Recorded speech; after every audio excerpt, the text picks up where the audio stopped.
Hello, je m'appelle Julien Moinson, je suis le fondateur de l'agence Sales The Sales Nation. Je forme des closers, des équipes commerciales et des business à augmenter la performance de leurs équipes commerciales.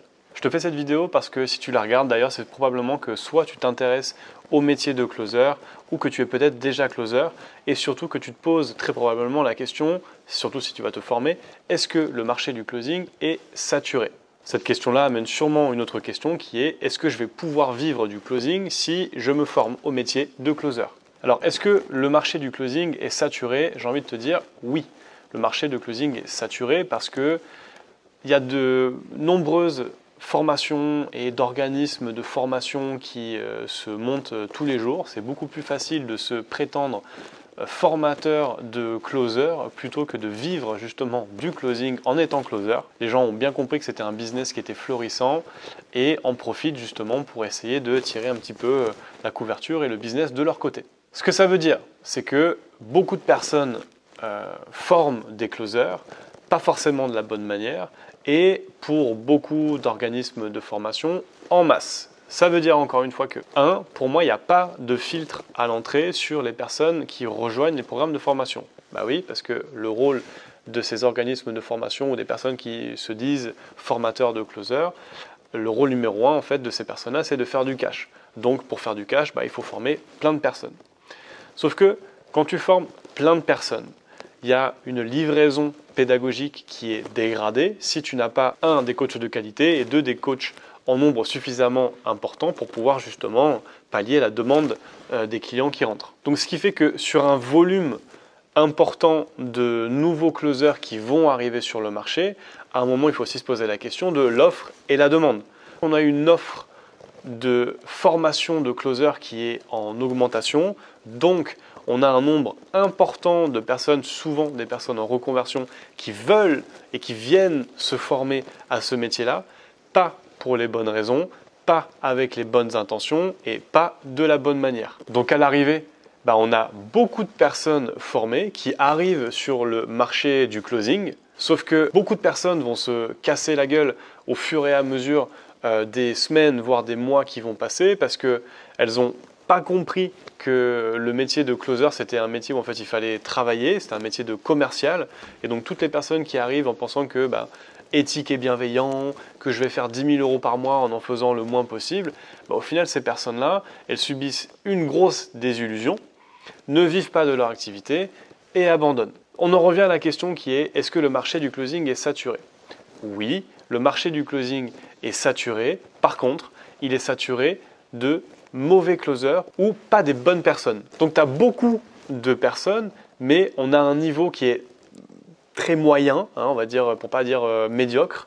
Et donc ce que ça veut dire, c'est que c'est comme si tu avais une énorme foule en fait qui était en train de courir une course, sauf que sur l'énorme foule, tu peux te dire il y a 1000 personnes qui sont en train de courir, mais au final, il y en a 900 qui vont se péter la tronche en fait dès qu'on aura passé les premiers kilomètres. Ça veut dire que si tu te formes bien, que tu es résilient, que tu as de bonnes performances et que tu es avec les bonnes intentions, en fait, tu vas te différencier du lot parce que, entre guillemets, ce n'est pas difficile aujourd'hui de réussir à se différencier des autres personnes. Il faut tout simplement être bon et être persistant. Le marché du travail au sens large est en train de subir des évolutions majeures et on a un mode de fonctionnement en freelance qui est en train de se populariser, de se développer dans tout un tas d'écosystèmes et dans tout un tas d'industries et de marchés.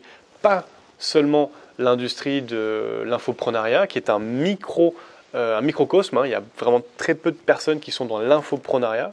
Tu as de vraies entreprises ou de vrais marchés comme les startups, les TPE, les PME, tout simplement à la fois le B2B aussi, qui est en train en fait de s'ouvrir à des nouveaux métiers commerciaux, notamment ce qu'on peut appeler les SDR, les account exécutifs, les BizDev. Et en fait, on a de plus en plus d'entreprises qui commencent à recruter des commerciaux en freelance. Donc, là où en fait tu pensais peut-être être saturé dans un tout petit marché, une toute petite industrie, au final, tu as d'autres industries qui commencent à s'ouvrir, donc ça veut dire que ça t'ouvre de nouvelles opportunités. Encore une fois, pour moi, ce qui est le plus important, c'est que si tu rejoins ce marché du closing et que tu as envie de te former au métier de closer, c'est important que tu comprennes que, et je vais le dire sur toutes mes vidéos, mais c'est un vrai métier. C'est un vrai métier de commercial.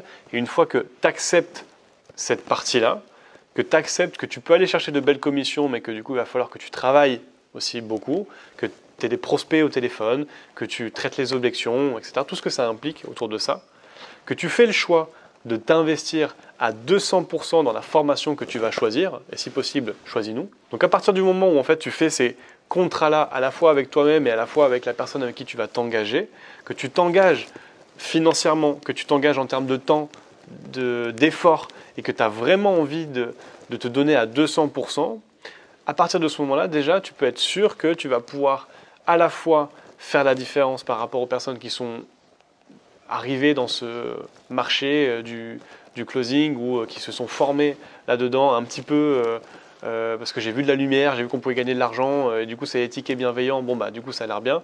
Par rapport à toutes ces personnes-là, toi tu vas pouvoir faire la différence parce que tu ne seras pas surpris ou surprise de ce qui va se passer sur le terrain. Tu te seras donné à fond pour te former, développer tes compétences, comprendre comment ça fonctionne et à partir de là, tu vas avoir à la fois des opportunités qui vont naturellement arriver et tu vas réussir aussi à faire tes preuves, garder les opportunités que tu vas réussir à décrocher et aller chercher les commissions qui font partie du métier. Et justement, on fait aussi le boulot de closer parce que au niveau des commissions, on est bien rémunéré. Je vais terminer aussi par un dernier point qui pour moi est important, qui va encore rejoindre cette notion de est-ce que le marché est saturé, est-ce que du coup je vais pouvoir me faire ma place si je me forme à ce métier-là.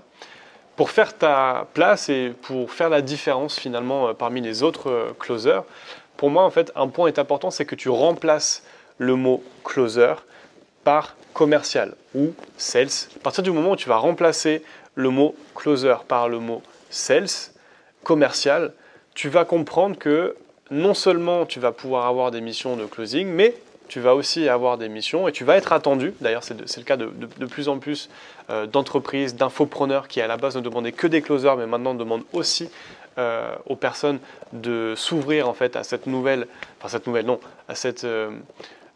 mission qu'ils ne mettaient pas avant, tout simplement la prospection. Alors là, je te vois déjà te dire non, prospection, je ne peux pas taper dans le dur, dans les pages jaunes, etc. C'est pas comme ça. La prospection, maintenant, ça a évolué. Les commerciaux qui justement font ce qu'on appelle de l'outbound, donc c'est du sortant, ne fonctionnent plus de la même manière que ce que peut-être tu as connu ou ce que tu entends parler. C'est bien souvent sur soit des leads, enfin des prospects qui sont qualifiés ou qui sont déjà plus ou moins travaillés, donc tu ne pars pas dans le dur. Par contre, on attend de plus en plus des closers ou des sales, des commerciaux, que ces personnes-là acceptent aussi qu'elles vont devoir se positionner sur des missions où il va falloir faire de la prospection.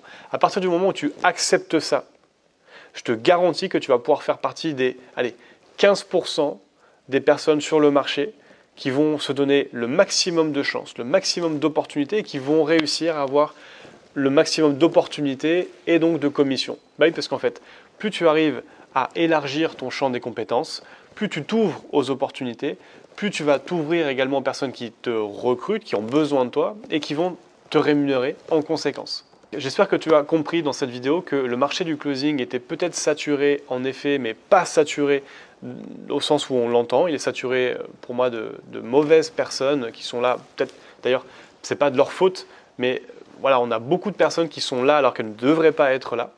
Ce qui veut dire qu'il y a un beau marché à prendre, il y a toute la place que tu as envie de prendre à partir du moment où tu es déterminé, que tu as vraiment compris qu'il fallait te donner à 200% dans ce travail-là, que c'était un métier de commercial. Et une fois que ces éléments-là sont bien compris, bien actés, validés de ton côté, là tu vas pouvoir te donner toutes tes chances et pouvoir réussir dans ce marché et dans ce milieu qu'est le closing. Si cette vidéo t'a plu, je te laisse mettre un like sur cette vidéo, t'abonner si ce n'est pas déjà le cas. Et si tu souhaites te former au closing ou que tu es déjà closer, que tu souhaites monter en compétences, tu peux réserver un appel sur le lien qui est en dessous de cette vidéo dans la partie description. Je te remercie d'être allé jusqu'au bout de cette vidéo. J'espère t'avoir apporté un maximum de valeur. Prends soin de toi et je te dis à très vite.